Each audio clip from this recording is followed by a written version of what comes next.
Prosecutors continue to build their cases against the people they say attacked the Capitol to stop Joe Biden from becoming president.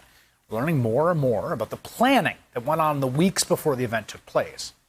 So according to prosecutors, this man, Kelly Meggs of Florida, is a member of the right-wing militia group known as the Oath Keepers. And he is one of a group of 9 members of the group charged with conspiring to delay the certification of the presidential election, manifestly what they were doing. And there's a fair amount of we already know about him, right? So on December 22nd, Meggs sent a series of Facebook messages reading in part, "Trump said it's going to be wild. He called for us to the Capitol and wants us to make it wild." 3 days later, on Christmas no less, he wrote, quote, "DC has no guns. So mace and gas masks, some batons. If you have armor, that's good." Weeks before the attack on the Capitol, Kelly Meggs was telling people he was going to D.C. to make it wild. He was bringing weapons. We know from another filing that the Oath Keepers were planning on acting as security for longtime Trump fixer Roger Stone, man who Trump, sprung with a pardon.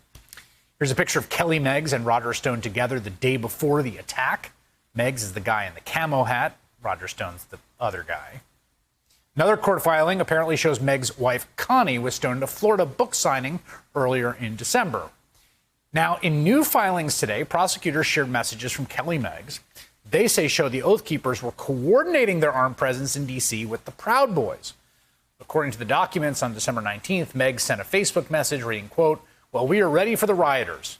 Rioters, he says. That's wild.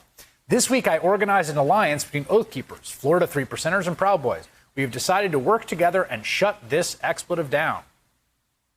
A week later, Meggs sent another message saying, quote, "We have orchestrated a plan with the Proud Boys. I've been communicating with Redacted, the leader." That certainly looks like evidence of conspiring to do this thing. Then a really telling message comes the next day when Meggs writes, quote, "Wait for the 6th when we are all in D.C. to insurrection." His words, like he might as well have written like we are conspiring and to insurrection against the United States government. We also learned a lot more today about the circumstances surrounding an attack on Capitol Police Officer Officer Sicknick, who, of course, later died.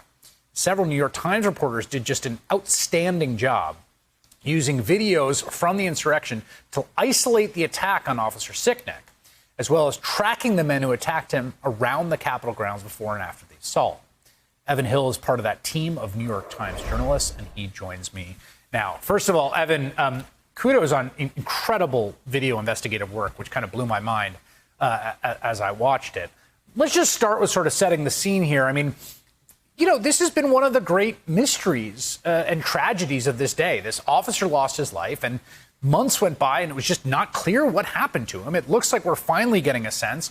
What did you find in your visual investigation? So what we found after sort of scouring these videos was basically that these two individuals who've been named in court papers, Julian Cotter and George Tanios, worked together more or less to bring bear spray and pepper spray to the Capitol, and that Cotter took the bear spray, approached the police line that Officer Sicknick was defending, seemed to wait for the right opportunity when there was a scuffle to rip away the bike racks from the police officers, and then sprayed this chemical irritant toward these officers and seemed to hit Officer Sicknick in the face, and that he immediately retreated and tried to wash it out of his face and eyes.